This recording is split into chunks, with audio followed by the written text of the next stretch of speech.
주님의 뜻을 이루소서. 주님 나라 앞에 엎드리니 나의 맘속을 살피시사 누가 이래옵소서. 주님의 뜻을 이루소서. 병들어 몸이 피곤할 때 걷는 손을 내게 펴사 강건케 하여 주옵소서. 주님의 뜻을 이루소서. 온전히 나를 주장하사 주님과 함께 동행하는 만민이 안에 가옵소서. 인정도 주님의 뜻을 이루소서. 고요한 주의 기다리니 지금과 같은 만미지사 주님의 영상 만드소서. 주님의 뜻을 이루소서. 주님 나라 앞에 엎드리니 나의 맘속을 살피시사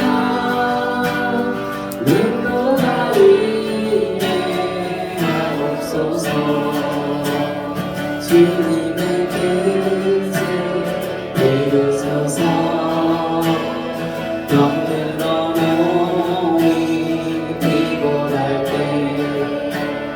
걷는 손을 내게 펴사 강건케 하여 주옵소서. 주님의 뜻을 이루소서.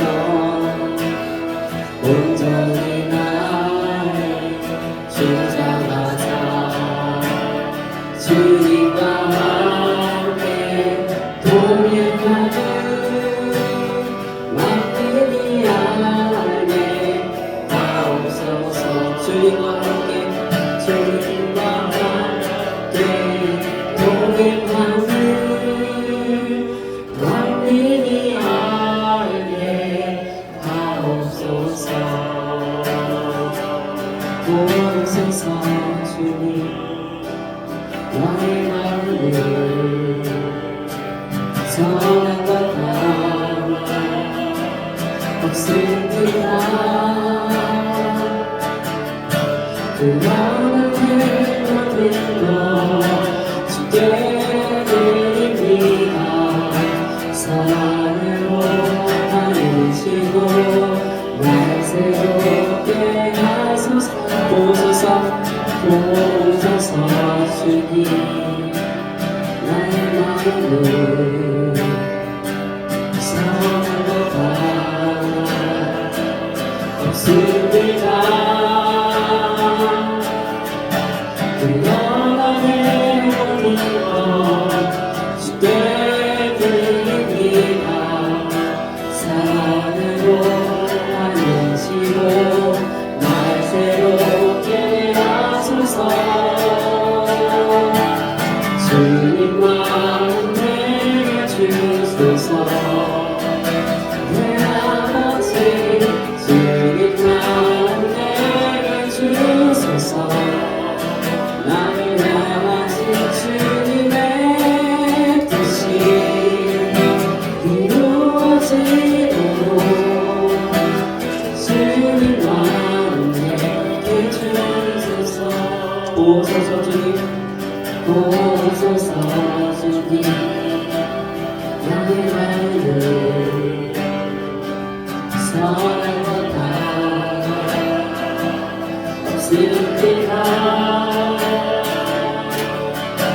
그동안의 모든 것 주께 드립니다. 사랑으로 나누시고 날 새롭게 하소서. 주님만 내게 주소서. 내 아버지 주님만 내게 주소서. 나를 낳으신 주님의 뜻이 이루어지도록 주님만 내게 주소서. 주님 마음 내게 주소서. 주님 마음 내게 주소서. 내 아버지 주님 마음 내게 주소서. 나를 낳으신 주님의 뜻이 이루어지도록 주님 마음 내게 주소서. 내게 사랑을 가르치소서. 당신의 마음으로 용서하게 하소서. 주의 성령 내게 채워서 주를 기쁘게 하소서. 주님 당신 마음 주소서. 주님 마음 내게 주소서. 주님 마음 내게 주소서. 내 아버지 주님 마음 내게 주소서.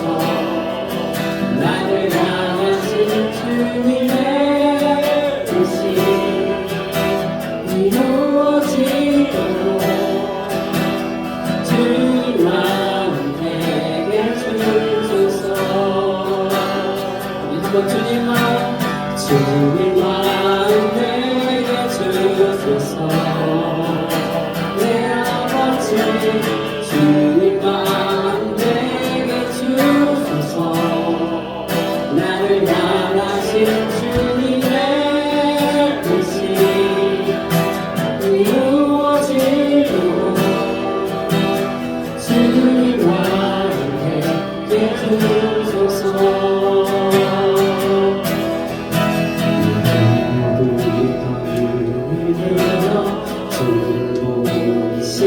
시작하네.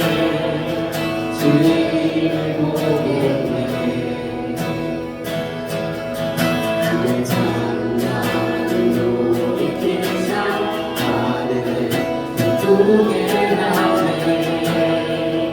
주님을 볼게. 모든 시선을 주님께 드리고 살아계신 하나님을 느낄 때 내 삶은 주의 역사가 되고 하나님의 일하기 시작하네. 성령이 나를 변하시며 모든 사라질 때 주님을 보겠네. 못해한 땅 가운데서 주님만 알게 되니 주님을 보게. 모든 시선을 주님께 드리고 살아계신 하나님을 느낄 때 내 삶은 주의 역사가 되고 하나님이 일하기 시작하네. 모든 시선을 주님께 드리고 살아계신 하나님을 느낄 때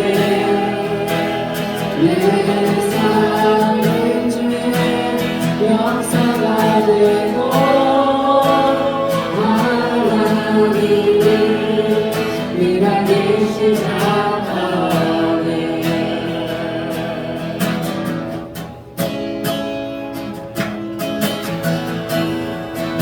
주님의 영광, 주님의 영광 나네. 주를 볼 때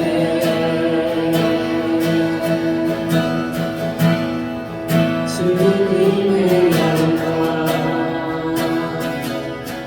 나네. 주를 볼 때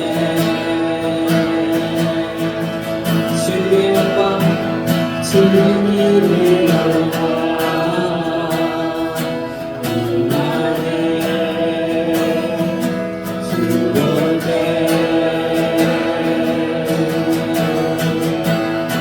주님의 영광 나네.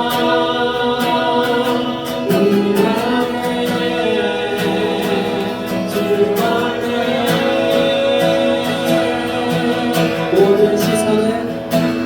모든 시선을 주님께 드리고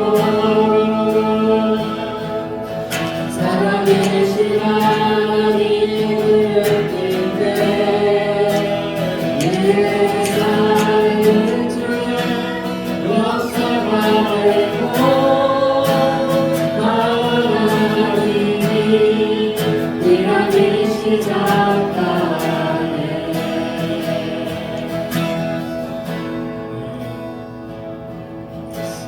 찾아가면서 이런 생각이 들었습니다. 어떤 물건이 있어. 그 물건을 이제 가방에 넣으려고 할 때 가방에 잘 안 들어간다면 물건이 큰 것일까요? 가방이 작은 것일까요? 때로는 우리가 어떤 사람을 좀 담아야 될 때가 있는 것 같아요. 근데 그 사람을 담기가 그 사람이 너무 큰 걸까요? 내가 좀 좁은 걸까요? 이런 생각이 들더라고요. 그 사람을 내 눈으로 바라봐서 안 될까요?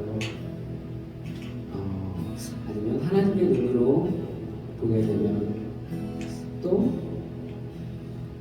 아무렇지 않을까? 우리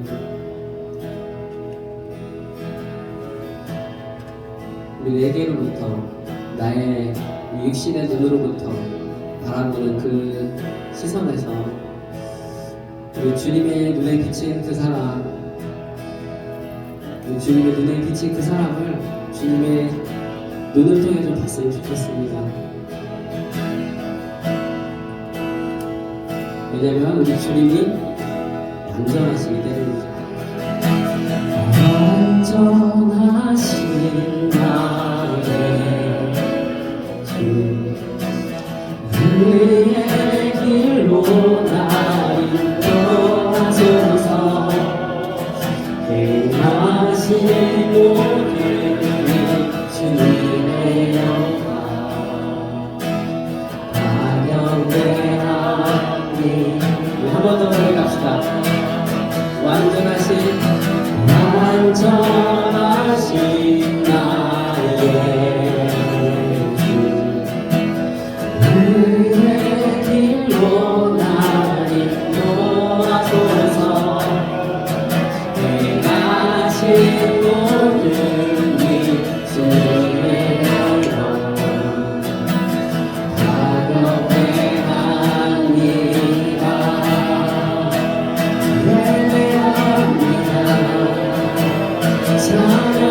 찬양합니다.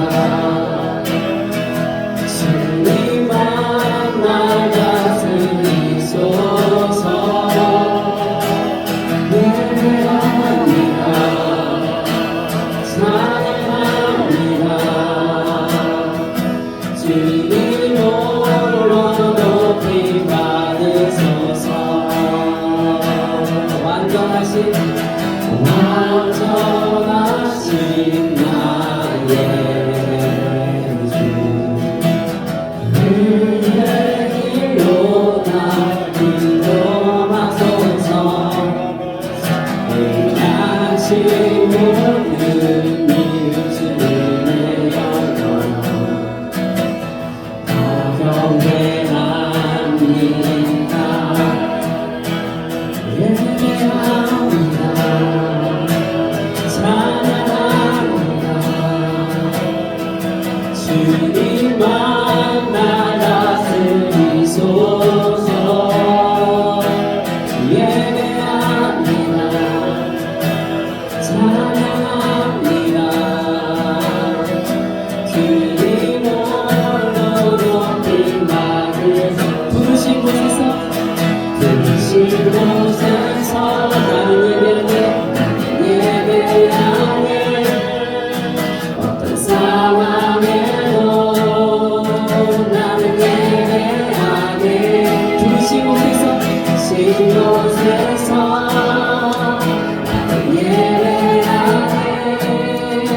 어떤 상황에도 나는 예배하네. 따스한 성령님, 따스한 성령님,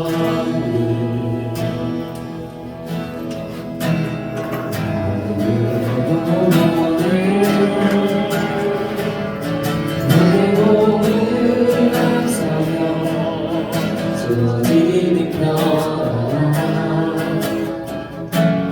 만족함을 느끼 부르신 곳에서 나는 예배하네. 어떤 상황에도 나는 예배하네. 부르신 곳에서 나는 예배하네. 어떤 상황에도 나는 예배하네. 사랑과 진리의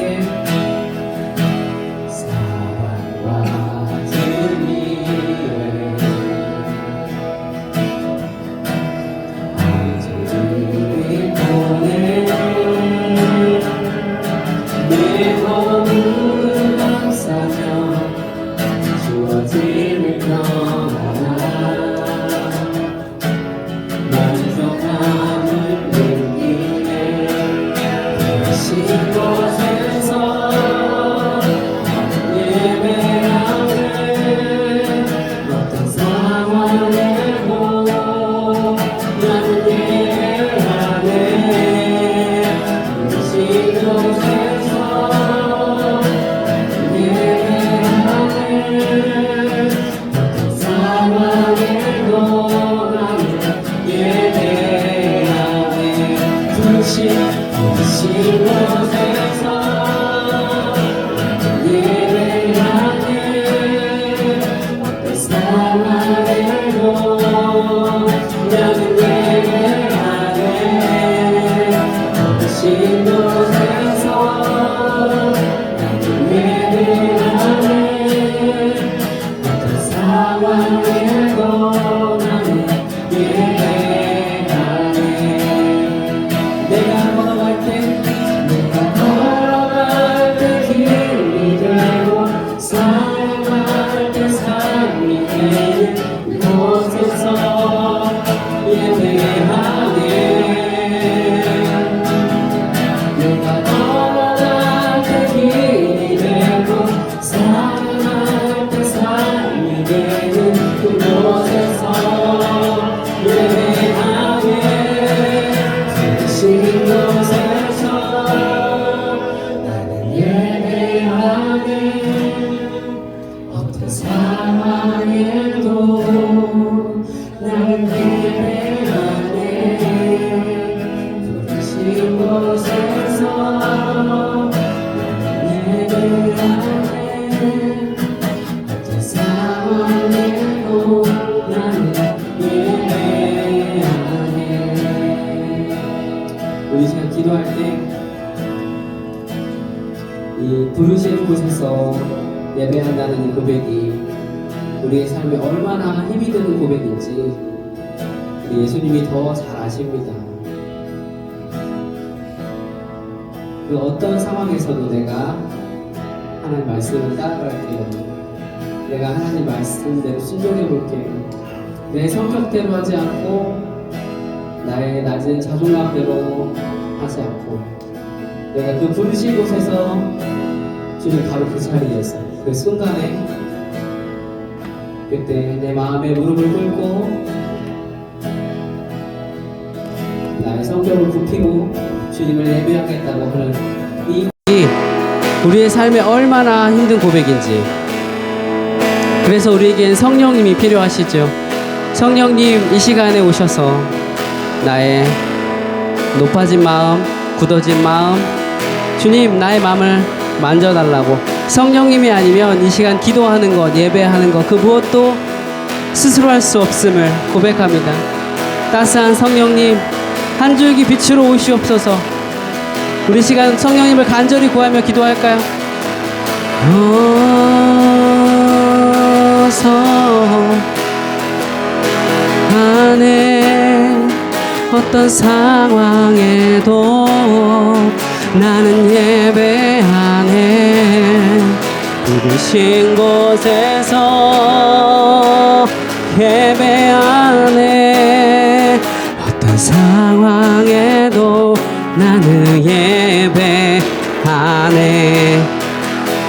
부르신 곳에서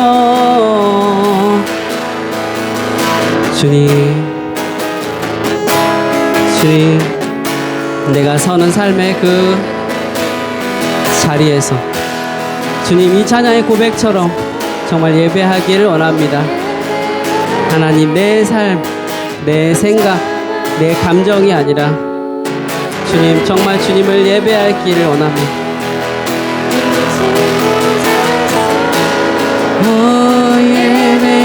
예배하네. 어떤 상황에도 나는 예배하네. 상황에도 나는 예배하네. 어떤 상황에도 나는 예배하네.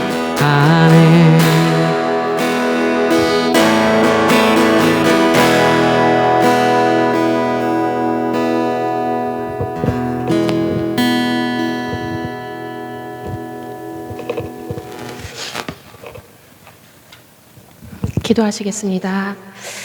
하나님 감사합니다. 오늘도 이렇게 예배의 자리에 나올 수 있도록 한 주간 삶 속에 역사하신 하나님 감사드립니다.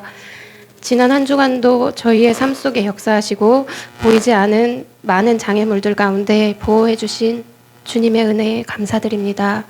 지난 한 주를 돌아보기 원합니다. 나의 말과 행동을 생각하며 하나님보다 세상이 우선이었던 삶을 고백하오니 주님의 보혈로 씻어주시고 이 시간 예배 가운데 성령님께서 함께 하시는 예배가 되게 하소서.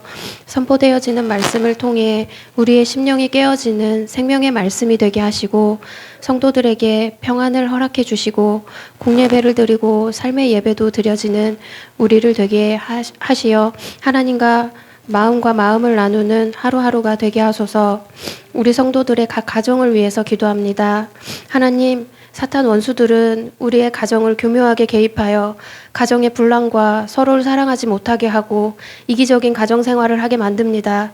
이 시간 각자의 가정에 묶여 있는 더러운 영혼은 나사렛 예수님의 이름으로 떠나가게 하시고 주님의 보혈의 피로 덮어주시어 예수님의 그 십자가의 헌신이 각 가정에 스며들게 하소서. 각 가정에 어른들부터 아이들까지 주님의 그 십자가의 헌신으로 서로에게 사랑을 다하고 최선을 다하는 귀한 섬김이 되기를 원합니다. 각 가정의 분열과 다툼, 냉담, 미움, 비교, 정죄 등의 여러 주님으로부터 오지 않은 마음은 나사렛 예수의 이름으로 떠나가게 하시고 각 가정을 작은 천국으로 세워주소서. 예수님의 이름으로 기도합니다.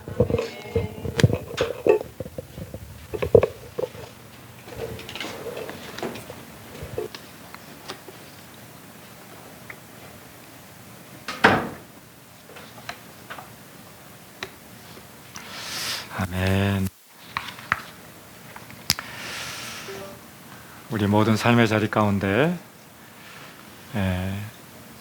하나님이 주인된 삶을 살아가기를 소망합니다. 그러기 위해서 오늘 찬양했던 것처럼 어떤 상황 가운데에서도 우리의 부르심의 자리, 예배하는 삶, 가정에서도 또 일하는 일터에서도 또 우리가 따로 구별되어서 이렇게 예배드리는 예배 공간 가운데에서도 부르심의 소망을 이루어 나가는 저와 여러분들 되어지기를 소망합니다. 그럴 때 우리가 영적 전쟁에서 승리할 수 있습니다. 우리가 살아가고 있는 이 시대에는 두 나라 안에서 우리가 머물러 살아가고 있습니다. 하나님 나라의 백성이지만 이 세상 나라의 또 백성으로 살아갑니다. 그래서 두 나라의 가치관은 늘 충돌할 수밖에 없습니다. 충돌했을 때 우리는 어떤 것을 선택하느냐, 이게 너무너무 중요하겠죠. 우리의 삶의 자리 가운데 하나님의 은혜와 하나님의 신실하심을 기대하며 나갈 수 있기를 바랍니다. 그러기 위해서 우리 안에 하나님의 말씀이 필요한 것이에요. 그 말씀은 하나님의 질서, 하나님의 방향성, 하나님이 원하시는 아름다운 삶의 모습인 것입니다. 그래서 새해 또 신년 벽두부터 우리가 강조하는 것은 말씀이 우리의 삶의 자리 가운데 담겨지기 위해서 말씀을 생각해야 됩니다. 우리의 마음의 생각 가운데 하나님의 말씀을 심어 놓아야 그 말씀의 방향대로 살아갈 수 있습니다. 우리의 마음과 생각을 옮겨놓는 두 가지 방향성은 바로 보는 것과 듣는 것이라고 했습니다. 여러분의 삶 가운데 날마다 하나님의 말씀이 들려오기 시작할 때 그 은혜로운 삶이 시작되게 될 것입니다. 그 은혜는 나로부터가 아니라 위로부터 부어져야 그 은혜의 삶을 살아갈 수가 있습니다. 그러기 위해서 그렇다면 우리가 하나님의 말씀을 들을 때에 어떻게 해야 될 것이냐, 어떻게 들을 것이냐, 어떻게 묵상할 것이냐, 하나님을 만나고 경험하며 그분과 마음을 나누는 것이다 라고 했습니다. 유대인들은요 성경을 상고했다라고 그랬어요. 우리 지난주 말씀 드렸잖아요. 요한복음 5장 말씀에 보면 베데스다 연못가에서 예수님이 38년 된 병자를 만났습니다. 긍휼히 여겨주셨어요. 불쌍히 여겨주셨어요. 예수님의 긍휼함, 불쌍히 여기심으로 우리가 먼저 구원을 얻게 되었습니다. 우리의 삶 가운데 하나님이 긍휼함을 받아야 됩니다. 예수님은 그 허다하게 많은 사람들 중에 왜 38년 된 질병을 얻은 사람들을 그 얻은 사람에게 먼저 다가갔을까요? 하나님이 예수님에게 말씀하시기 시작했을 것이에요. 오늘은 그분을 만났으면 좋겠다. 그분이 너무 아파하고 있다. 그분이 너무 연약해서 간절해서 베데스다 연못가에서 대대로 내려오는 그 전통을 따라 그곳에 가장 먼저 들어가면 나의 질병을 고칠 수 있겠다라고 하는 이 소망의 믿음을 안고 달려왔는데 몸을 재빠르게 움직일 수 없는 그 상황 가운데 다른 사람이 먼저 들어가니까 또 와서 이른 아침에 왔다라고 할지라도 그렇게 치유의 역사가 경험되지 못하는 이 사람 가운데 예수님 만나 주셨습니다. 그리고 나서 예수님 만나고 나서 이제는 네 자리를 가지고 너의 가정으로 돌아가라. 이 말씀의 음성을 듣고 이 사람은 믿음의 반응을 하는 것이에요. 예수님의 말씀을 마음으로 받았습니다. 그리고 삶으로 경험했습니다. 그리고 발걸음을 옮겨서 가정을 향해서 달려가는데 평상시에는 움직일 수 있는 이 몸뚱이가 이제는 움직이기 시작하는 것이에요. 살아 회복되게 되었습니다. 바로 삶을 변화시키는 그 능력은 말씀을 받고 경험하는 건 뭘까요? 경험은 순종하는 것입니다. 믿음으로 받고 그것을 내 마음으로 취했을 때 삶이 변화되어지게 되어지는 것입니다. 묵상은 우리가 이른 아침에 하나님의 말씀을 읽을 때에 읽고 나서 내가 믿음으로 받고 순종하기 시작할 때 내 삶은 바뀌어 나가기 시작하는 것입니다. 들었는데 아무런 감각이 없어요. 감흥이 없어요. 그리고 그것을 받아들이지 못하고 옛 습관대로 생각에 붙잡혀서 그대로 있다면 우리의 삶은 그대로 변치 않는 삶을 살아가게 될 것입니다. 그런데 이 연약한 사람이 예수님을 만나서 예수님과 함께 살아갔을 때에 그렇게 되었던 것처럼, 근데 이 말씀을 나누고 있을 때 유대인들은 어떻게 반응했습니까? 예수님이 그들을 향해서 책망합니다. 너희들이 보고 있는 구약의 말씀을 보고 있으면서도 지금 내가 그 구약에서 말씀했던 나를 이해하지 못하고 믿지 못하면 너희들은 어떻게 할 거냐?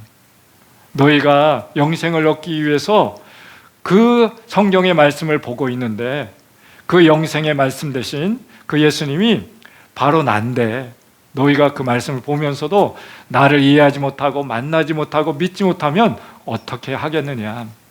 변화될 수 없다라고 하는 것입니다. 그래서 예수님은 구약의 말씀이 육신이 되어서 우리 가운데 오셨던 분이십니다. 그래서 그분을 우리가 정말로 하나님의 아들로 우리를 구원해 주시는 구원의 말씀으로, 생명의 말씀으로 우리가 받아들여야 우리의 삶을 다시 한번 일으켜 세워놓을 수 있습니다. 그 말씀이 어떤 말씀이었다고 했어요? 태초에 말씀이 계시니라. 이 말씀이 곧 하나님이시니라. 그 안에 생명이 계셨으니 그 안에 빛이 계셨으니, 우리가 말씀이 육신이 되어 예수님을 맞아들이면 생명이 우리 가운데 임하게 될 줄 믿습니다. 우리 가운데 어둠에 있는 그 영역들이 떠나가게 될 것입니다. 빛 가운데 드러난 그런 삶을 살아가게 될 것입니다. 그래서 예수님께서 그렇게 얘기하잖아요. 요한복음 17장 3절 말씀에서 영생은 곧 유일하신 참 하나님과 그의 보내신 자 예수 그리스도를 아는 것이다. 알미 뭐예요? 만나야 알 수 있습니다. 경험되어야 알 수 있습니다. 하나님의 말씀을 읽어나가면서 묵상하면서 경험되어질 때, 알게 되어질 때, 깨닫게 되어질 때, 감동되어지기 시작할 때 어떻게 되어져요? 우리의 삶은 바뀌기 시작하는 것입니다. 그래서요, 예수 그리스도가 우리 가운데 오셔서 그 말씀에, 유일하신 그 말씀이 들려오기 시작할 때 계속적으로 우리의 삶은 만들어지고 하나님의 형상으로 빚어져 가게 될 것입니다. 그러면서 하나님의 음성을 듣는 것이에요. 하나님의 음성을 듣게 될 때 우리의 삶은 바뀌어지게 될 것입니다. 그래서요, 왜 이 말씀을 하셨을까요? 예수님이 변화산에서 말씀하셨잖아요. 장차 예루살렘에서 별세하실 것을 말씀하시는데 너희는 그의 음성을 들어라. 예수님의 음성은 들어라 라고 말씀하셨습니다. 들을 때 신구약에서 말씀하시는 그 하나님의 음성이 우리 가운데 들어왔을 때 어떻게 됩니까? 우리가 이제는 삶으로 변화된 아름다운 말씀이 들려오기 시작하게 될 것입니다. 그런데 그 말씀을 읽어나갈 때 우리의 지성으로는 깨닫게 되어지기 어렵습니다. 그래서 어떻게 된다고요? 진리의 성령이 너희 가운데 오시게 될 때 모든 진리 가운데로 그분이 우리를 인도하시겠다라고 말씀을 하고 있습니다. 그 진리 가운데 인도하시는 그 성령님과 함께 동행하는 그런 삶을 살아가게 될 때 아름다운 삶이 이루어지게 될 것입니다. 그래서요, 결론적으로 묵상은 무엇일까요? 바로 성령께서 기록된 말씀을 가지고 생명의 말씀으로, 나에게 하시는 말씀으로 받아들이게 될 때 우리의 삶은, 우리의 삶 가운데 정말로 그 믿음으로 아름답게 반응하게 될 것입니다. 그렇다면 오늘 말씀에서는요, 바로 하나님의 음성을 듣기 위해서 어떻게 말씀을 묵상할 것인가, 바로 하나님의 임재 가운데 나가야 되는 것입니다. 우리 말씀 한 구절 같이 한번 읽어보겠습니다. 같이 한번 읽어볼까요? 시작.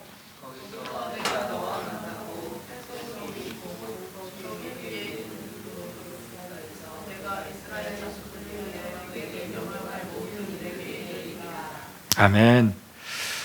우리 거기서 만나 주시겠다라고 말씀을 하고 있습니다. 거기서는요, 성막 안에 성소와 지성소가 있는데 지성소 안에서 만나 주시겠다라고 하는 것이에요.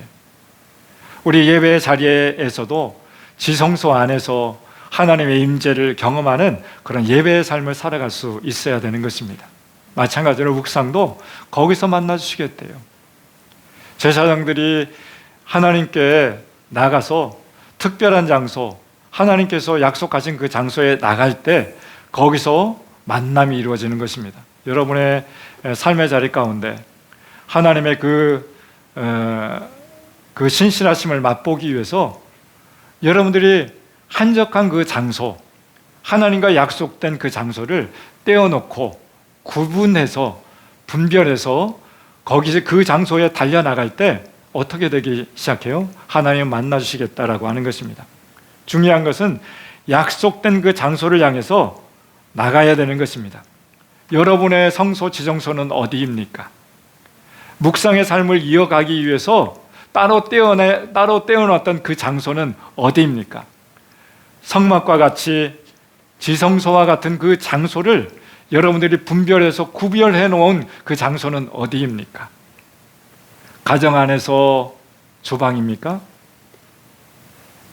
가정 안에서 어떤 골방입니까? 여러분들이 그곳을 향해서 달려나갈 때 어떻게 하겠어요? 하던 일을 멈추고 잠자리에서 일어나서 내 삶의 마음을 고요하게 한 다음에 어떻게 해야 될까요? 일단 하던 일을 내려놓아야 하는 것입니다.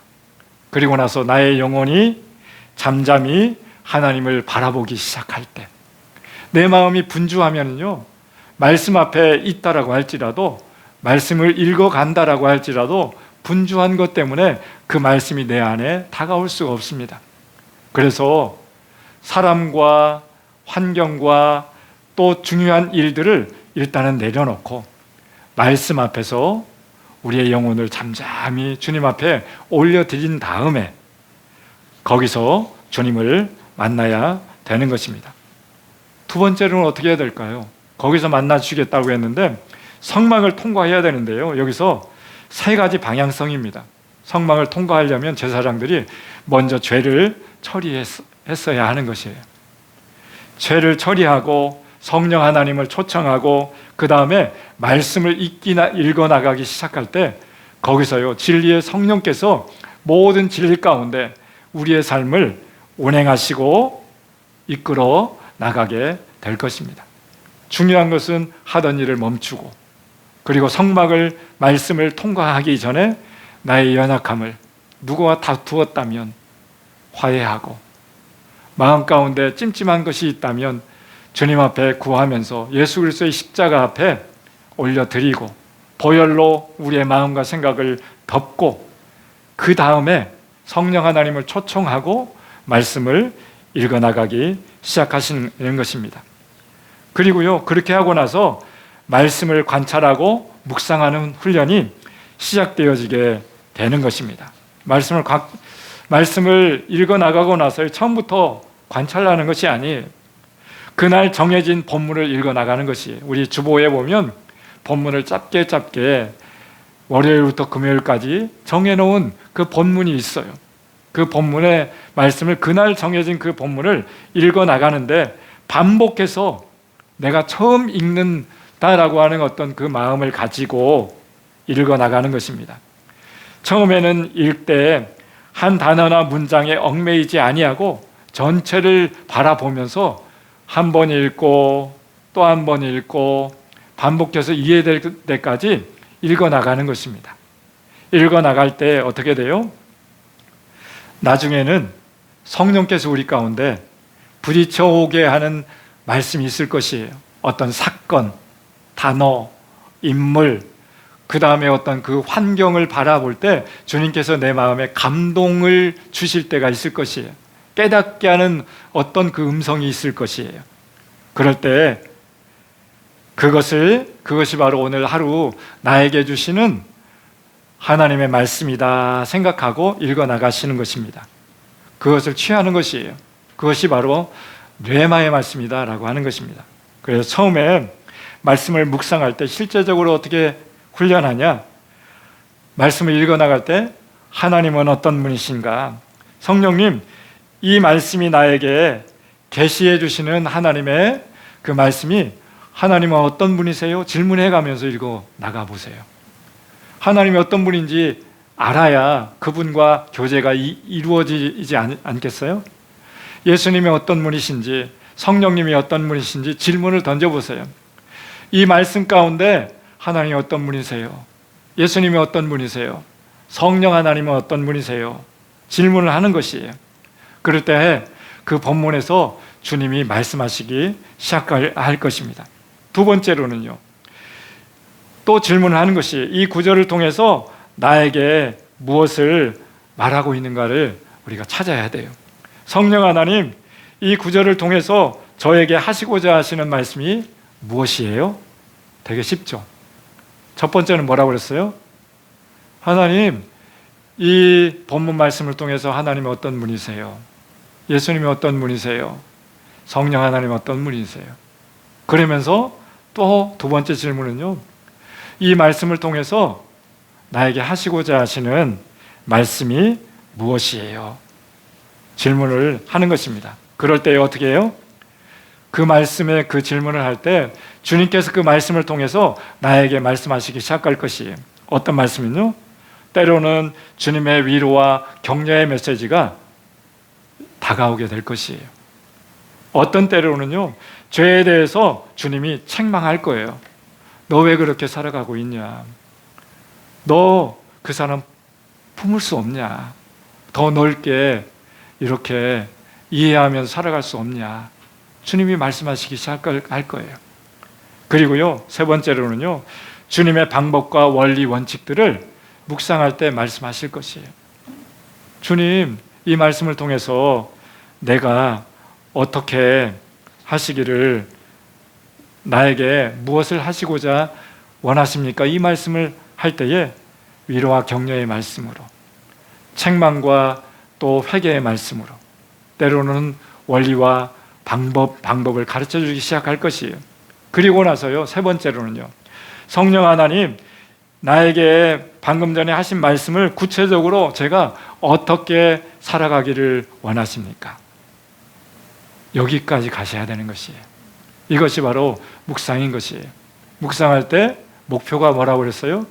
하나님을 만나고 경험하며 그분과 마음을 나누면서 하나님이 말씀하시는 그 말씀을 듣는 것이라고 그랬어요. 그 말씀을 듣기 위해서는 모든 삶을 떼어놓았던 약속된 시간에 약속된 장소를 향해서 하던 일을 멈추고, 아무리 바쁠지라도 어떤 일을 멈추고 달려가는 것이에요. 달려가서 죄를 처리하고, 그리고 성령님을 초청한 다음에 말씀을 묵상하기 시작할 때 방금 전에 이 세 가지 영역 가운데 하나님 어떤 분이세요? 나에게 이 말씀을 통해서 어떻게 하시기를 원하십니까? 그리고 나서 구체적으로 오늘 하루 가운데 내가 어떻게 살아갈까요? 적용까지 가는 것이에요. 그럴 때 우리의 삶은 바뀌어지기 시작하는 것입니다. 영근 형제님 잘 오셨어요. 그렇다면요, 이렇게 말씀 묵상하기 시작할 때 어떻게 될까요? 바로 결과예요, 결과. 이 결과는요, 열매예요, 열매. 우리의 삶의 한복판 가운데 우리가 여기까지 나가야 되는 것이에요. 지속적으로 날마다의 삶 가운데 하나님의 말씀, 하나님의 뜻이, 말씀이 레메의 말씀으로 우리 가운데 들려오기 시작할 때 어떻게 되는 것이에요? 열매가 있겠다라고 하는 것입니다. 여러분은 아침 먹고 점심도 먹고 저녁을 먹으면 어떻게 될까요? 우리의 삶에 우리의 육체가, 우리의 육신이, 우리의 몸이 건강해질 수 있어요. 근데 먹는 음식에 따라서 건강의 어떤 저기는 달라질 수 있어요. 어떤 사람은 더 건강해질 수도 있고요, 어떤 사람은 질병을 안고 살아갈 수 있어요. 먹는 음식도 무엇을 먹느냐에 따라서 너무 중요한 것이에요. 마찬가지로요, 하나님의 말씀도 어떻게 받아들이느냐에 따라서 우리의 마음의 생각의 삶의 자리가 바뀔 수 있어요. 말씀을 보면서도요, 그 안에서 비판적인 것이 계속적으로 흘러 들어오고 부정적인 것이 계속적으로 쌓여지게 시작되어지고 걸러낼 것을 걸러내지 못한다면 우리 안에 거룩한 삶의 여정이 펼쳐지기 어려운 것처럼 우리가요, 좋은 음식을 먹어야 되는 것이에요. 여러분들 안에 체질에 맞게 하나님이 주신 그 음식을 먹기 시작할 때 우리의 삶을 새롭게 달려나가게 되어지는 것입니다. 그런 것처럼 말씀 묵상의 결과 첫 번째는 뭘까요? 우리의 영혼이 살아날 수가 있습니다. 우리의 영혼이 살아날 수 있어요. 메마른 영혼이 살아날 수 있어요. 죽었던 영혼이 살아날 수 있어요. 이 말씀이 어디에 나와 있을까요? 우리 한번 말씀 읽어볼까요? 디모데후서 3장 16절 17절 말씀 시작.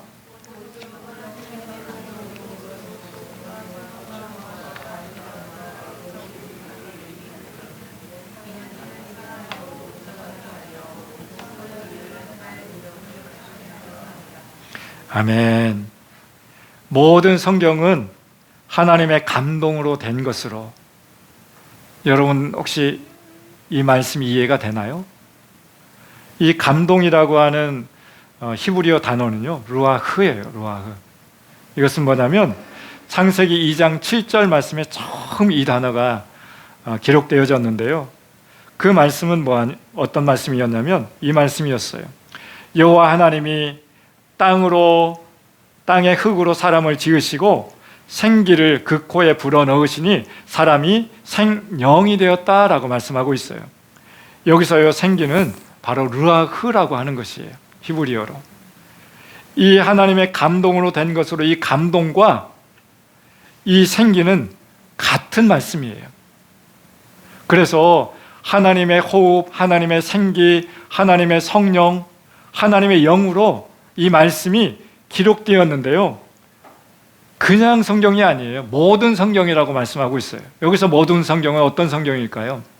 신구약, 구약의 39권, 신약의 27권, 66권이 모든 성경은 하나님의 호흡으로, 하나님의 말씀으로, 하나님의 감동으로 기록되어서요, 교훈과 책망과 바르게 함과 의로 교육하기에 유익하대요. 그래서요, 하나님의 사람으로 온전히 세워질 수 있게끔 하시는 그 말씀이 뭐라고요? 모든 성경이에요. 온전한 삶을 살아가기를 원하십니까? 우리 하나님 말씀 앞에 대면에 있어야 되는 것이에요. 그 말씀을 받을 때 어떻게 해야 된다고요? 우리가 거기서 만나 주시겠다라고 그랬잖아요. 거기서 여러분이 하나님의 말씀을 묵상할 수 있는 그 장소, 떼어놓는 그 장소, 정해진 그 장소를 향해서 모든 일을 일단은 정해진 그 시간에 30분이면 30분, 15분이면 15분, 아니면 더 많은 시간을 할애해서 더 깊게 하나님을 만날 수 있는 그 시간을 정해놓고 이른 아침에든 잠자리에 들게든 사람과 일로부터 구분된 그 시간대를 떼어놓고 그곳을 향해서 달려가서 하나님의 말씀을 묵상하기 시작할 때 어떻게 된다고요? 우리의 영혼이 살아난다라고 하는 것이에요. 그래서 그 말씀을 읽어나갈 때 하나님의 감동, 호흡으로 된 그 말씀이 내 삶을, 내 심령을, 내 영혼을 살아 움직이게끔 하게 될 것입니다. 그래서요, 하나님의 숨결을 불어넣을 때 그 안에 흙덩이였던 그 육체가 생명이 되었던 것처럼 말씀을 묵상하기 시작할 때 죄로 인해서 생기를 잃어버린 진흙과 같은 내 영혼에 생기가 들어가게 될 것입니다. 여러분, 생기가 들어가야 돼요. 살아있는 영이 들어가셔야 됩니다. 그래야 우리가 호흡할 수 있습니다. 어제 뉴스에 보니까 예전에 국무총리 했던 이해찬 국무총리였던 그분이 베트남 어떤 여행 중에 쓰러졌대요. 그래서 이게 심폐소생술을 했대요. 그리고 병원에 옮겨서 이 스탠드를 박았는데 아직도 깨어나지 못하고 있대요. 어떻게 해요? 우리의 영적인 삶도 마찬가지예요. 어떻게 보면 죽어있는 영혼일 수도 있어요. 믿음 안에서 분별력을 잃어버린 삶을 살아갈 수 있어요. 그럴 때 우리는 어떻게 해야 될까요? 심폐소생술을 할 수 있는 방법은 뭐냐면 하나님의 생기가 들어가셔야 돼요. 영적으로 메마른 삶을 살아가고 있는 가운데, 연약한 삶의 자리 가운데 하나님의 말씀을 통해서 주의 영, 성령 하나님이 우리 가운데 거하셔야 되는 것입니다. 그렇게 할 때 어떻게 돼요? 에스겔서 37장 말씀에 보면 해골 골짜기가 나와요. 하나님의 말씀을 대언하기 시작할 때 하나님의 살아있는 군대가 거기서 일어나기 시작했다라고 말씀하고 있는 것입니다. 사랑하는 여러분, 여러분의 삶 가운데 하나님의 말씀이 들어가서 생기가 들어가서 다시 한번 믿음 안에서 거하는 삶을 살아갈 수 있기를 바랍니다. 이사야서 55장에는 이 말씀을 하고 있습니다. 같이 한번 읽어볼까요? 이사야서 55장 시작.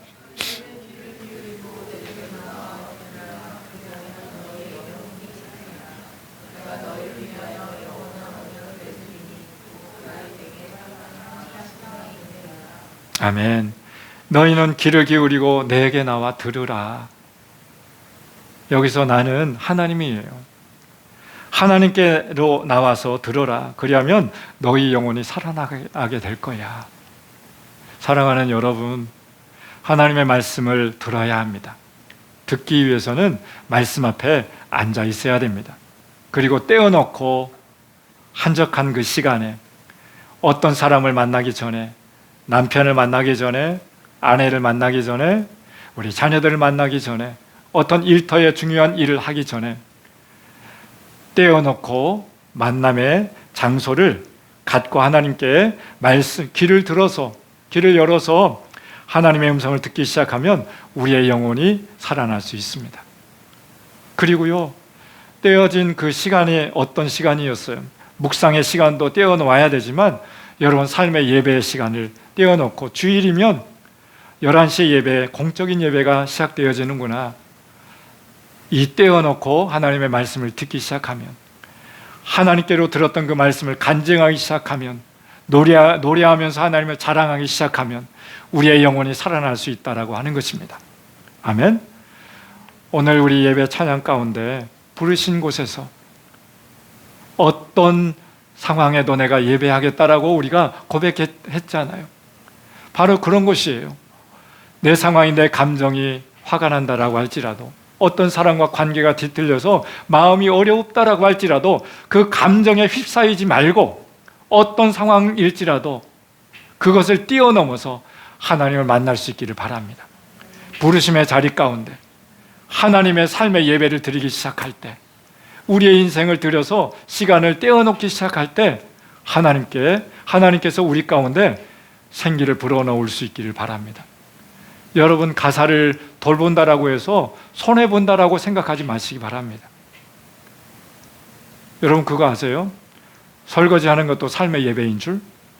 설거지하면서도 예배가 되는 것이에요. 그릇을 닦으면서도 내 마음을 닦아내는 것이에요. 내 생각을 닦아내는 것이에요. 수세미로 닦아내는 것처럼 우리의 마음과 삶의 자리를 예수 그리스도의 보혈로 닦아내는 것이에요. 그럴 때 우리 안에 영혼이 살아날 수 있습니다. 집안일을 돌보고 빨래를 하고 청소를 하고 자녀를 양육하는 것도 삶의 예배인 줄 여러분들 아시죠? 마음을 다해서, 힘을 다해서, 성품을 다해서 가정을 돌보는 것도 예배인 것이에요. 이 자리에 나와서 예배하는 것만큼 삶의 자리 가운데 예배 드리는 것 너무 중요한 것이에요. 그럴 때 여러분들의 영혼이 살아날 수 있을 거예요. 예수님께서 말씀하셨잖아요. 내가 온 것은 섬김을 받으려고 한 것이 아니라 섬기려고 하고, 섬김의 자리 안에 있을 때 영혼이 살아나는 것이에요. 예수님을 만나는 그 장소가 될 수 있어요. 예수님의 섬김을 본받아서 내가 그 한 사람을 세워나갈 수 있는 것이에요. 마음에 부딪히는 어려운 사람이 있습니까? 그러면 그 사람을 섬기기 시작하고 그 사람을 사랑하기 시작할 때 어떻게 된다고요? 내 영혼이 살아난다고요. 그 사람과 부딪히기 시작하면 내 영혼이 메마를 수 있어요. 아플 수 있어요. 어렵잖아요. 그런데 그 사람을 섬기기 시작할 때 내 영혼이 살아날 수 있어요. 그것을 예수님이 가르쳐 준 거예요. 예수님은 십자가에서 죽기까지 맞대응하지 아니하고 오히려 본인의 삶을 내어드렸어요. 그러니까 어떻게 돼요? 영혼이 살아난 거예요. 부활의 영혼을 통해서 우리도 살아나고 예수님도 살아날 수 있었어요. 예수님이 죽기까지 순종했잖아요. 그러니까 하나님 아버지가 그 영혼을 살려주셨어요. 우리도 죽기까지 말씀을 순종하기 시작할 때 우리의 영혼이 살아날 수 있다라고 하는 것입니다.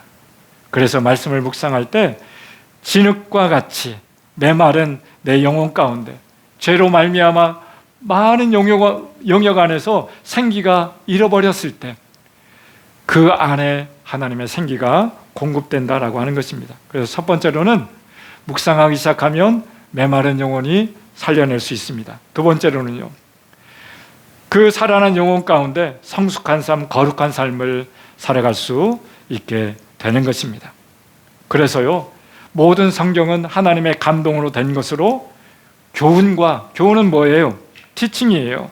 하나님의 말씀을 묵상하기 시작할 때 하나님은 우리를 가르쳐 주기 시작할 것이에요. 두 번째로는요, 책망하는 것이에요. 뭐예요? 바로 하나님은 꾸중하는 것이에요. 너 왜 그렇게 살고 있냐? 그렇게 하면 안 되잖아. 사람 너무 어렵게 하면 안 되잖아. 주님이 말씀하시기 시작할 것이에요. 세 번째로는요, 바르게 하실 것이에요. 바르게 한다라고 하는 것은 교정한다라고 하는 것이에요. 어긋나 살아가고 있어요. 삐뚤어진 삶을 살아가고 있어요. 그런 마음을 가지고 살아가고 있어요. 생각도 그렇게 가고 있어요. 그럴 때 하나님의 말씀이 들어가면 교정받을 수 있다라고 하는 것입니다. 그리고 네 번째로는요, 의로 교육하기에 유익하다라고 하는 것이에요. 하나님의 말씀을요. 그래서 우리의 삶을 완전하게 이루어 나가게 하실 것입니다. 말씀 묵상의 유익함이 이런 것이라면 여러분들 돈 주고도 못 살 이 묵상의 자리 꼭 떼어놓을 수 있길 바랍니다. 시간을 꼭 정해놓고 그 장소에 달려가서 마음을 비우고 그 말씀을 받아 누릴 수 있기를 바랍니다. 그래서요, 그 말씀이 들어오게 되어지면 성숙하고 거룩하고 아름다운 삶을 살아가게 되어지는데, 이 말씀 한번 읽어볼게요. 예. 시편 119편에 있는 말씀이에요. 읽어볼까요? 시작.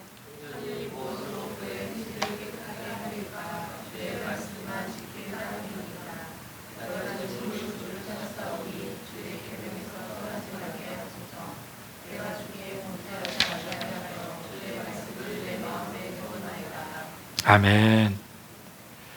주의 말씀만 지킬 따름이다. 주의 계명을 떠나지 말게 도와주세요. 주의 말씀을 내 마음에 두었다라고 이 시편 이 다윗은 그렇게 고백하고 있어요. 성경 중에서 제일 긴 장이 어디인지 아세요? 바로 이 장이에요. 시편 119편 바로 76절까지 있어요. 엄청나요. 그런데 매 구절마다 말씀, 율례, 계명, 이게 하나님의 말씀이 어떤 것인지 계속 모든 구절 가운데 담겨져 있어요. 사랑하는 여러분, 우리가 우리의 행실을 어떻게 깨끗하게 할 수 있습니까? 우리의 행실은 뭐예요? 우리의 행위예요, 행위. 우리의 행동을 어떻게 깨끗한 삶을 살아갈 수 있겠습니까? 주의 말씀만 지킬 따름이니이다. 주의 말씀은 깨끗하기 때문에, 주의 말씀은 온전하기 때문에, 주의 말씀은 살려낼 수 있기 때문에 주의 말씀은 내가 반드시 지키겠다라고 하는 것입니다. 주의 계명을 떠나 살지 말게 해주십시오. 그래서요, 다윗은요, 내가 전심으로 주를 찾아 싸우니, 전심이라고 했어요. 마음을 다해서요. 오늘 찬양할 때 완전하신 나의 주 찬양했잖아요. 하나님은 완전하신 주님이십니다. 그래서 하나님의 말씀은 완전하신 것이에요. 완전하신 하나님의 말씀을 만나기 시작하면 어떻게 될까요? 우리도 완전한 삶을 꿈꾸면서 살아갈 수 있습니다. 세 번째로는요, 11절에 내가 주께 범죄하지 아니하려고 주의 말씀을 내 마음에 두었대요. 연약해서요, 우리는 범죄하기 쉬워요. 우리는요. 그런데 하나님의 말씀이 내 안에 이렇게 자리 잡혀져 있을 때 범죄로부터 벗어날 수 있습니다. 왜냐하면 하나님의 말씀은 우리를 지켜주는 에너지, 힘, 방패가 되어지기 때문에 그렇습니다. 사랑하는 여러분, 말씀 묵상의 결과 첫 번째는 뭐라고요? 우리의 영혼이 살아날 수 있습니다. 두 번째는요, 영혼이 살아나게 되어지게 되어지면 성숙한 삶, 거룩한 삶으로 살아갈 수 있습니다. 성숙은 뭐예요? 자라난다라고 하는 것입니다. 아이가 태어났는데 어린아이 상태로 1년이 지나고 2년이 지나 10년이 지나도 어린아이 상태로 머물러 있으면 어떻게 될까요? 장애인이에요. 어떤 장애인이에요. 우리가 태어났으면 성장을 멈추지 말아야 되는 것이 마찬가지로 영적으로도 마찬가지예요. 1년 믿으나 10년 믿으나 30년 믿으나 동일한 상태라면 안 되잖아요.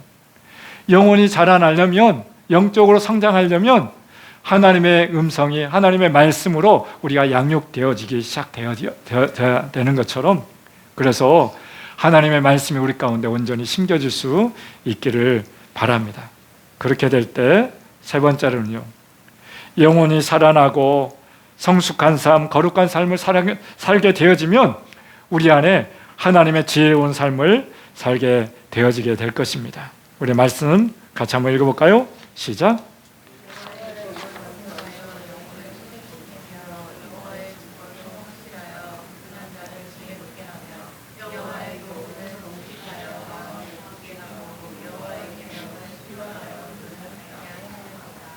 아멘.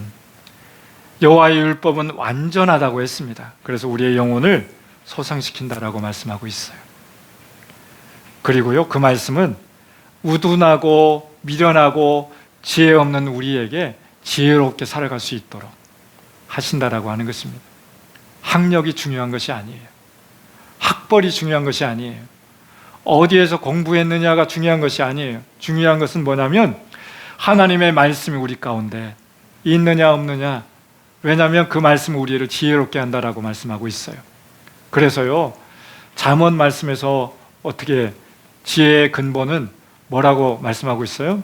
바로 하나님이다. 여호와를 경외하는 것이 바로 지혜의 근본이다 말씀하고 있어요. 근본은 뭐예요?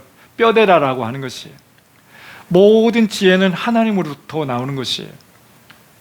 우리나라의 초등 교육이 언제부터 시작됐는지 아세요? 혹시 생각해 보셨어요? 조선시대에 우리 국민학교, 초등학교가 있었나요? 없었어요. 선교사님들이 1800년도에 말에 우리나라에 오셨어요. 그리고 나서요, 이 초등교육이 언제부터 시작됐냐면 바로 선교사님들에 의해서 시작되었어요. 여러분, 선교사님들이 처음 와서 우리나라 안에서 어떤 노래를 가장 먼저 배웠는지 아세요? 아리랑 아리랑 아라리요. 이게 곡이 있었을까요? 가사는 있는데 곡조가 없는 거예요. 근데 이 곡조를 누가 붙였는지 아세요? 선교사님이요. 선교사님이 계속 반복해서 들으니까 이것이 이분들의 어떤 노래인 것을 알았어요. 그래서 선교사님들이 처음 배웠던 그것을 아리랑 아리랑 이것을 곡을 붙이기 시작합니다. 그래서 초등교육 때 아리랑 노래가 그분들에 의해서 곡이 붙여진 노래가 시작된 것이에요. 오르간이 언제부터 들어왔을까요? 선교사님들이 가지고 들어온 거예요. 음악이요. 그래서 중등교육, 고등교육, 대학교육이 시작된 것이에요. 우리나라에서 복음을 처음으로 전하지 못하기 시작하니까 교육을 통해서 우리나라의 백성들을 일깨우기 시작하는 것이에요. 그래서요, 하나님을 만나야 지혜가 들어갈 수 있는 것입니다. 사랑하는 여러분, 우리 민족이 이렇게 되어진 것 바로 하나님을 믿었기 때문에 그런 것이에요. 학교가 세워지고요, 병원이 세워지고요, 그 다음에 교회가 세워지기 시작했습니다. 절차가 있는 것이에요. 지금 우리가 섬기고 있는 내 나라를 섬기고 있잖아요. 그곳은 복음을 직접적으로 전하지 못하니까 뭘 하고 있어요? 라오스에 우리 조현상 선교사님, 정명욱 선교사님이 먼저 가서 유치원을 세우기 시작했어요. 그리고 지금은 초등학교 또 세웠어요. 그리고요, 지금 중학교, 고등학교까지 세웠어요. 이제는 대학교 세워나갈 거예요. 벌써요, 그곳에 간 지가 15년이 지났어요. 연차가 거듭될 수로 하나하나 교육기관들이 세워지기 시작하는 것이에요. 왜일까요? 복음을 직접적으로 전하지 못하니까 그것을 통해서 간접적으로 하나님을 만들어 가고 있는 것이에요. 우리 북인도 땅에 이응복 선교사님 그리고 양세화 선교사님 복음을 직접 전하지 못하니까 학교를 세웠어요. 학교를. 그래서요, 수억이 들어갔잖아요. 지금 이제 그 학교를 건물을 세워가지고 개강 예배까지 드렸어요. 사랑하는 여러분, 너무 귀하잖아요. 바로 선교의 깃들은 교육인 것이에요. 그래서요, 오늘 이 말씀에 보세요. 여호와의 율법은 완전하여 영혼을 소생시키시고 여호와의 증거는 확실하여 우둔한 자를 지혜롭게 한다라고 했잖아요.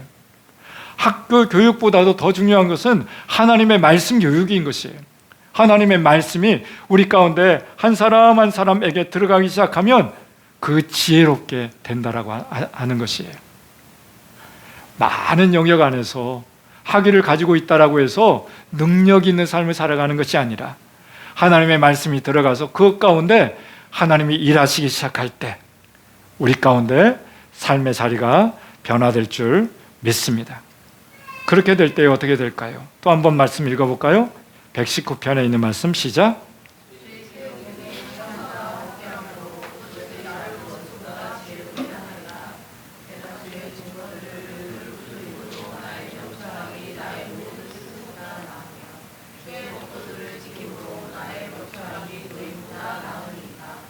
아멘. 주의 계명이 항상 나와 함께 할 수 있는 삶, 바로 묵상하는 삶인 것이에요. 그리고 주일을 지켜가면서 찬양하고 또 말씀을 들어가면서 하나님의 지혜가 우리 가운데 임하게 될 때 원수보다도 지혜로운 삶을 살아갈 수 있대요. 여러분, 나를 해코지하는 사람, 나를 괴롭히는 사람, 나를 어렵게 하는 사람들이 있잖아요.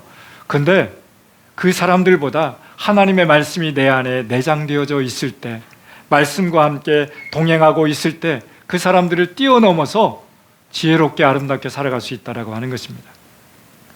주의 증거들은 내가 읊조린다라고 하는 것은 묵상하는 것이에요. 반복해서 생각하는 것이에요. 그렇게 함으로 나의 명철함이 나의 모든 스승보다 낫대요. 그래서 하나님의 말씀이 저와 여러분들의 삶 가운데 계속적으로 흘러 들어갈 수 있기를 바랍니다. 그렇게 될 때 어떻게 될까요? 네 번째로는요, 바로 영혼이 살아나고 영혼이 살아난 사람들에게 성숙하고 거룩한 삶을 가고 나서 지혜로운 삶을 살아가게 되어질 때 어떻게 될까요? 우리의 삶은 복된 삶, 아름다운 삶을 살아갈 수 있습니다. 말씀 한번 구절 볼까요? 같이 한번 읽겠습니다. 시작.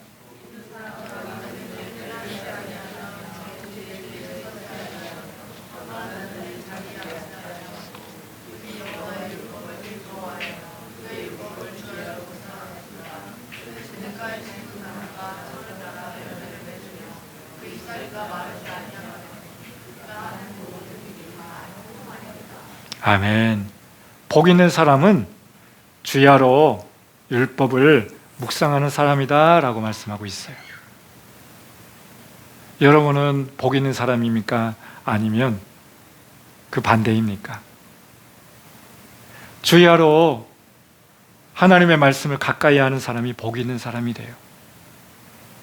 재정이 많아서 어떤 좋은 장소, 좋은 공간에서 우리가 살아서 복 있는 삶이 아니라 자녀들이 잘 되어서 좋은 학교 다니는 것이 복 있는 사람인 것보다 더 중요한 것은 내가 내 삶의 자리 가운데 말씀에 반응해서 말씀의 자리 가운데 주야로 그 말씀에 어떤 특정한 시간을 정해놓고 말씀을 달려가는 삶이 바로 복 있는 삶이 돼요.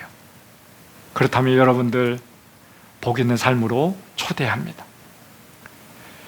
매 새해마다 말씀 묵상을 제가 강조하는 것은 여러분의 삶 가운데 복 있는 삶을 받아 누리게끔 하기 위해서인 것이에요.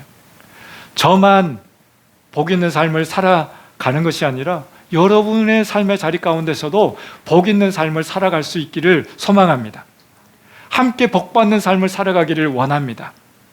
재정적으로 풍성한 것이 복 있는 삶인 것이 아니라 하나님의 말씀이 계속적으로 우리의 삶 가운데 들어올 때 그것이 바로 복 있는 삶이래요.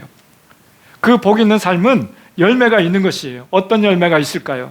첫 번째로는요, 열매 있는 삶인데 이 열매 있는 삶은 바로 성령의 열매 있는 것이에요. 예수님의 성품인 것이에요. 열매는 예수님의 성품은요, 온전하고 완전한 성품이었어요. 여러분, 우리 안에 그 성품을 회복시켜 나가야 돼요. 우리의 성품은요, 뭐나 있어요. 부딪혀요. 넉넉하지가 않아요. 우리 동인형제님 얘기를 계속 하네요.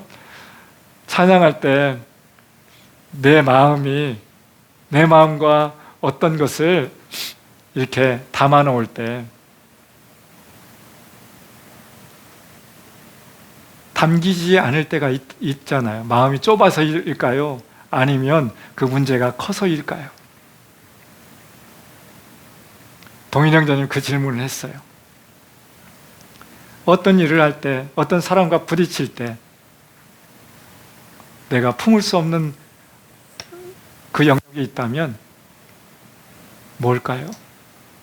바로 예수님의 성품이 내 안에 들어와 있을 때 내 마음이 여유로운 삶을 어떤 삶이라도 어떤 사람이라도 다 품을 수 있어요. 내 마음을 넓힐 수 있는 방법, 내 성품을 발전시켜 나가야 되는 것이에요. 그럴 때 성품의 변화는 바로 묵상할 때 철을 따라 열매를 맺는다라고 하는 것은 철을 따라 성품이 성장한다라고 하는 것입니다. 예수님의 성품으로 완전히 회복된다라고 하는 것입니다. 묵상할 때 첫 번째 변화는 바로 예수님의 성품인 것이에요. 두 번째로는요, 마르지 않는 삶을 살아갈 수 있다라고 하는 것이, 마르지 않는 삶은 뭐예요? 여유 있는 삶이라고 그랬어요. 누군가 나에게 창을 던져도 허허 웃을 수 있는 여유로운 마음들. 누군가 나를 비난해도 그 비난을 감수하고 나서도 그러냐? 웃을 수 있는 여유로운 삶을 살아갈 수 있는 것, 말씀을 묵상하는 사람에게 이런 여유를 가지고 살아갈 수 있다라고 하는 것이에요. 웃을 수 있는 여유로운 삶. 메마른 삶은 사사건건 사람들과 부딪히는 삶을 살아가고 있는 것이 메마른 삶인 것이에요. 내 생각과 다른 사람의 생각은 부딪힐 수 있어요. 그런데 부딪히지 않는 것은 뭐예요? 여유로운 삶을 살아갈 수 있는 것은 뭐예요? 예수님의 성품, 하나님의 마음이 내 안에 있을 때 상대방의 단점도 내가 너그럽게 이해해주고 품을 수 있게끔 넓어질 수 있다라고 하는 것입니다.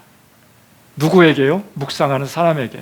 하나님의 말씀이 내 안에 다가올 때, 그래서 여러분들 주야로 말씀을 묵상할 수 있기를 바랍니다. 세 번째로는요, 그가 하는 모든 일이 다 형통한 삶을 살아갈 수 있다라고 하는 것이에요. 여러분, 모든 일이 다 형통하면 얼마나 좋을까요? 내가 생각하고 계획했던 것이 다 잘 되면 얼마나 좋을까요? 여기서 내가 계획하고 생각하는 것이 다 잘 된다라고 하는 것은 뭐냐면 하나님의 뜻이 나의 삶 가운데 이루어지는 것이에요. 하나님의 뜻이 하늘에서 이룬 것 같이 내 삶 가운데 이루어지는 것, 이것이 바로 형통한 삶이다라고 하는 것이에요. 형통한다라고 하는 것. 요셉이 하나님과 동행함으로 모든 영역 안에서 형통한 삶을 이루어 나갔다라고 말씀하고 있어요. 감옥에 갔는데 그곳에서도, 감옥 안에서도 요셉은요 형통했다 얘기하고 있어요. 노예로 팔려갔는데 노예 생활 가운데서도 이 요셉은 형통했다 얘기하고 있어요. 국무총리가 되었어요. 나라의 부르심을 받고. 그런데 요셉의 삶은 형통했어요. 환경은 계속 바뀌었어요. 노예에서, 감옥에서 국무총리로 바뀌었는데도 동일하게 하나님과 함께함으로, 동행함으로 형통했다라고 말씀하고 있습니다. 사랑하는 성도 여러분, 말씀이 여러분들과 동행함으로, 말씀이 여러분들 마음 가운데 들어가 있으므로 그 모든 하는 일이 형통한 삶이 될 수 있기를 바랍니다. 열매가 있는 삶, 마르지 않고 여유로운 삶, 모든 일에 형통할 수 있는 방법 무엇입니까? 바로 묵상하셔야 됩니다. 말씀을 갖가지 하셔야 됩니다. 마지막으로요, 묵상하면 형통하는데요, 바로 세상을 치유하며 영향력 있는 삶을 살아갈 수 있다라고 하는 것입니다. 이게 중요한 것이에요. 나만 잘 살아가는 것이 아니라 세상을 치유하는 삶을 살아갈 수 있습니다. 세상에 영향력 있는 삶을 살아갈 수 있습니다. 이 말씀이 어디에 나와 있을까요? 에스겔 47장에 나와 있어요. 47장의 말씀은요, 성령과 함께 동행하는 삶을 살아가게 될 때 그 성령께서 발목을 적시고 무릎을 적시고 허리를 적시고 헤엄치지 못할, 어떤 사람이 건너가지 못할 그 강을 이루어 나가는 것처럼 어떻게 돼요? 하나님의 말씀을 붙들고 살아가게 될 때 이런 삶을 살아갈 수 있습니다. 우리 8절, 9절, 10절 읽어볼까요? 시작!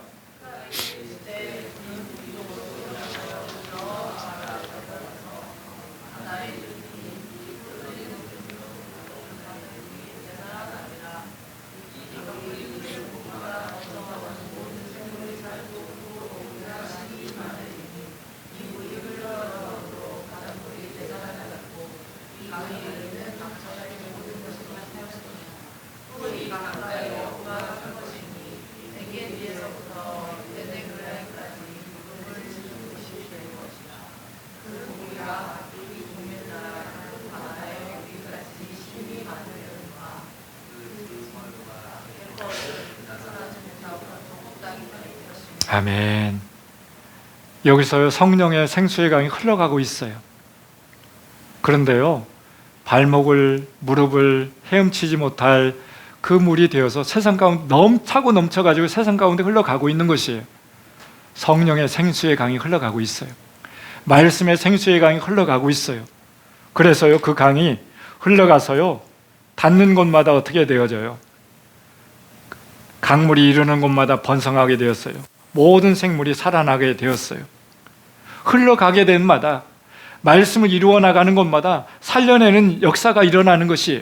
여러분들이 말씀을 붙들고 가정 안에서 가정이 흘러 들어가니까 가정이 바뀌게 되어지는 것이에요. 가정이 살아나게 되는 것이에요. 일터가 바뀌어지는 것이에요. 일터가 생수의 강의 능력에 의해서 그곳에 적시니까 회복이 일어난다라고 하는 것입니다. 누구를 통해서요? 묵상하는 사람을 통해서, 하나님 믿는 말씀이 들어간 사람을 통해서 달라지기 시작한다라고 하는 것이에요. 그래서요, 그곳에 닿는 곳마다 변화가 일어나는 것처럼, 잎사귀가 버리지 않는 것처럼 우리의 모든 삶이 그렇게 될 수 있기를 바랍니다. 여러분이 말씀을 묵상함으로, 생기가 들어감으로 살아있는 모든 영역 가운데 하나님의 나라가 이루어져 나갈 수 있기를 바랍니다. 이 말씀이 또 어디에 나와 있을까요? 요한계시록에 나와 있어요. 또 한번 읽어볼까요? 요한계시록에 있는 말씀, 시작!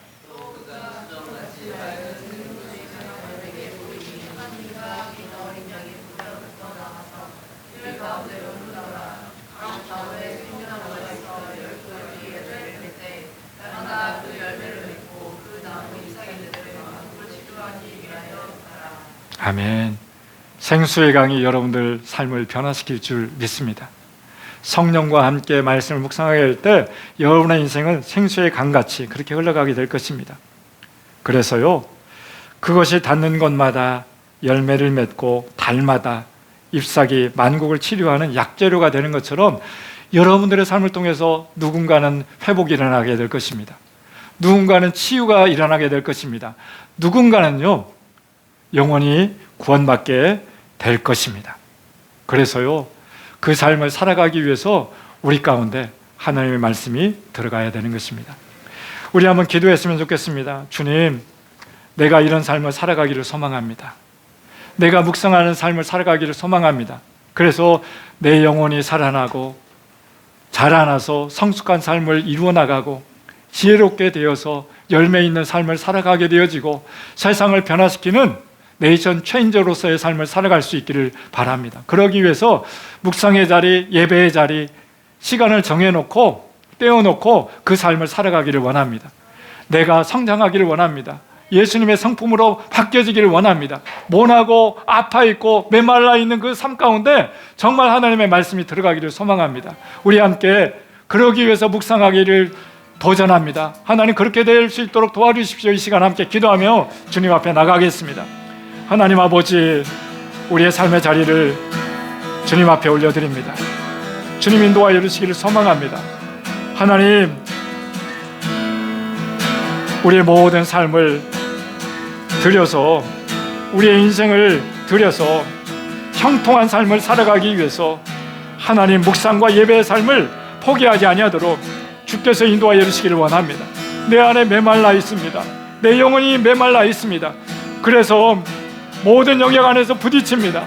삶의 자리 안에서 다른 사람을 품어내지 못하고 있는 그 연약함이 있습니다. 그 연약한 삶의 자리 가운데 하나님의 말씀이 들어감으로 말미암아 완전함을 이루어 나갈 수 있도록 주께서 인도하여 주시옵소서. 영혼이 소생될 수 있도록 도와주시옵소서. 성장하고 성숙할 수 있도록 주께서 인도하여 주시옵소서. 아름답게 인도하여 주시기를 소망합니다. 그래서 열매 있는 삶을 살아갈 수 있도록 주님 인도하여 주시고 세상을 변화시키는 아름다운 삶을 살아갈 수 있도록 주께서 인도하여 주시옵소서.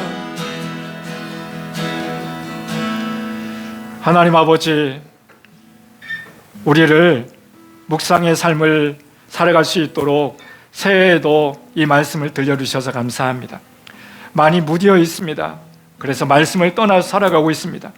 물고기가 물을 떠나면 죽는 것처럼, 나무가 흙을 떠나서 뿌리가 뽑혀져 있으면 죽은 것처럼, 우리가 하나님의 말씀을 떠나 살아가게 되어지면 우리의 영혼이 메말라서 죽을 수밖에 없는 것처럼, 이제는 하나님의 말씀을 가까이 하게 하여 주옵소서. 말씀을 묵상하는 자리 포기하지 않도록 시간을 떼어놓고 주야로 하나님의 말씀을 마음 가운데 담아놓고 살아갈 수 있도록 주님 인도하여 주옵소서. 그래서 열방을 변화시키는 사람 되게 하여 주옵소서. 예수님의 이름으로 기도합니다. 아멘. 아멘. 우리 새해가 시작됐습니다. 3대 회복이 일어났으면 좋겠습니다. 말씀의 회복, 묵상과 말씀 읽는 것이 회복되어지기를 소망합니다. 예배의 회복, 공예배가 회복됐으면 좋겠습니다. 그리고 삶의 예배가 뭐라고 그랬어요? 여러분의 삶의 자리 안에서, 일상 안에서 살아갈 때 마음을 다하고 성품을 다하고 힘을 다해서 가정을 돌볼 수 있기를 바랍니다. 일터 안에서 그렇게 살아갈 수 있기를 바랍니다. 이게 삶의 예배인 것이에요. 전도의 회복은 뭐예요? 말씀 회복, 예배의 회복을 통해서 증인된 삶을 살아갈 수 있기를 바랍니다. 그럴 때 우리는 모든 영역 안에서 하나님 나라가 이루어질 줄 믿습니다. 아멘. 3대 회복 꼭 그렇게 이루어 나가요. 아멘. 자, 은혜 가득한 예배 생활을 위해서 뭘까요? 첫 번째는 예배 시간은 10분 전에 도착합니다. 그리고 예배 중에는 휴대폰은 잠시 끕니다. 그리고 앞자리, 중간자리부터 꼭 채워나갈 수 있기를 바랍니다. 아멘? 아멘이 없네. 은혜 가득 예배 생활 하기 위해서 이렇게 지켜나갈 수 있기를 바랍니다. 예배 시간은 어떻게 된다고요? 10분 전에. 오늘 남수영자님 10시에 나왔어요. 감동이죠. 예. 예. 우리 예배 팀으로 섬기는데 준비하기 위해서 일찍 나왔어요. 우리 분발합시다. 그리고 예배 시간에 휴대폰 잠깐 잠급시다. 그리고 앞자리부터 앉읍시다. 오늘 마지막 주일은 우리 행복들 모임 올해부터는 좀 쉽게요. 그래서 가족들과 함께 좋은 시간들 보낼 수 있기를 바랍니다. 가족들과 뭐 카페도 가고 여행도 가고 오후에 그렇게 보낼 수 있기를 바라요. 그리고 오늘 설거지는 재정자매님이네요. 그래서 주보에 우리 예배 대표기도 하는 첫째 주, 둘째 주, 셋째 주, 넷째 주 대표기도 하는 기도자들이 설거지 섬기는 사람으로 이렇게 다시 세워놨으니까 삶의 예배를 또 준비하는 거예요. 섬겨가면서. 아셨죠? 그래서 오늘도 마지막 주에는 여러분들이 모든 사람을 섬긴다라고 생각하면서 그렇게 준비할 수 있기를 바랍니다. 우리 DTS가 있습니다. 기도하시면서 함께 참여할 수 있기를 바랍니다.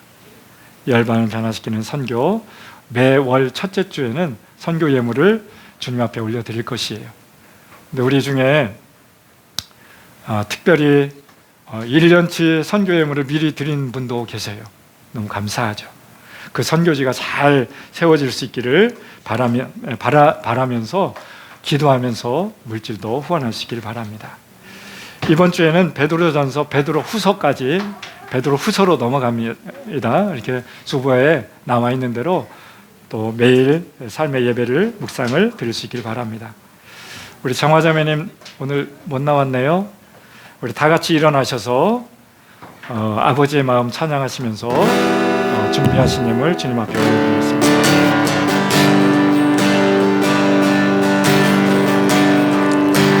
아버지의 마음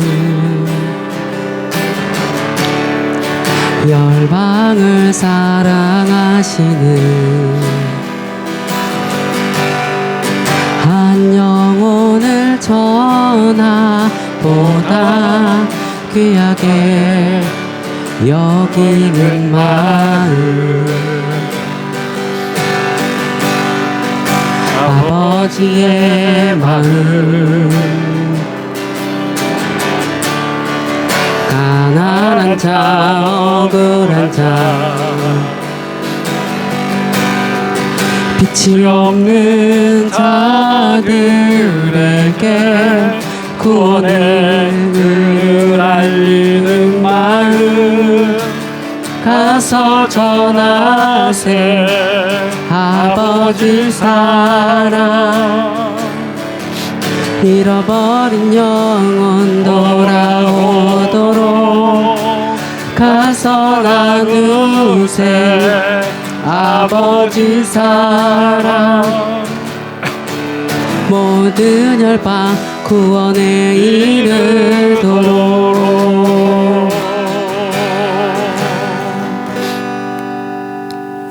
신실하신 아버지, 오늘도 생명의 주 되시는 주님 앞에 우리를 달려나오게 하시니 감사합니다. 우리의 삶의 자리가 넉넉지 않습니다. 환경이 강추위로 말미암아 꽁꽁으로 붙어 있습니다. 그럼에도 불구하고 하나님을 향해 달려나올 수 있도록 인도해 주셔서 감사합니다. 이 모든 삶의 자리 가운데 하나님 은혜를 부어 주시옵소서. 생기를 불어넣어 주시옵소서. 하나님의 말씀을 불어넣어 주시옵소서. 하나님의 사랑을 불어넣어 주시옵소서. 그래서 우리의 모든 삶의 자리가 형통하게 하여 주시기를 원합니다. 지혜롭게 되어지기를 소망합니다. 아름답게 꽃 피어지기를 원합니다. 예수님의 성품으로 자라날 수 있도록 주께서 인도하여 주시기를 원합니다. 오늘도 빈손 들고 나오지 아니하고 마음을 다해서 우리 주일 예물, 감사 예물, 11조 예물, 선교 예물 아버지 앞에 올려드립니다. 하나님, 이 모든 예물 가운데 향기로운 예물 되어서 닿는 곳에 아버지의 나라가 세워지게 하여 주옵소서. 우리 교회가 아름답게 성장하고 세워질 수 있도록 도와주시기를 원합니다. 선교지 가운데 잃어버린 영혼들이 주님 앞에 돌아올 수 있도록 주께서 인도하여 주시기를 기도합니다. 드린 가정, 우리 성도님들의 삶, 우리 믿음의 기업들 하나님이 책임져 주시옵소서. 차고 흔들어서 넘치도록 인도하여 주시기를 원합니다. 하나님이 공급하여 주시옵소서. 30배, 60배, 100배 열매가 있게 하여 주시옵소서. 부어주시는 그 은혜로 말미암아 날마다 하나님과 함께 동행할 수 있도록 인도하여 주시옵소서. 올해는 반드시 모든 성도님들이 묵상의 삶을 살아갈 수 있도록 도와주시옵소서. 예배가 회복되게 도와주시고 전도가 회복될 수 있도록 주께서 인도하여 주옵소서. 그래서 하나님, 우리 교회가 120명의 사람들이 모여서 함께 예배할 수 있도록 도와주시옵소서. 예수님이 부활하시고 승천하시기 전에 120명의 사람들이 모여서 하나님께 예배했던 것처럼 하나님 우리 교회가 그렇게 성장하고 부흥하고 세워져 갈 수 있도록 제자의 삶을 이어나갈 수 있도록 주께서 인도하여 주시옵소서. 하나님 홍남 권사님의 삶을 축복해 주시옵소서. 그곳에서 아름답게 노년의 삶을 기쁘고 즐겁게 만들어갈 수 있도록 성령 하나님 만져 주시옵소서. 이제는 우리 주 예수 그리스도의 크신 은혜와 하나님 아버지의 사랑하심과 성령의 교제교통 인도 충만하심이 오늘도 예배를 마치고 돌아가는 사랑하는 모든 성도님들 머리머리 위에와 가정과 일터와 이 나라 민족과 세계 열방 가운데 선교지 가운데 지금으로부터 영원까지 함께 하시기를 간절히 축원하옵나이다. 아멘.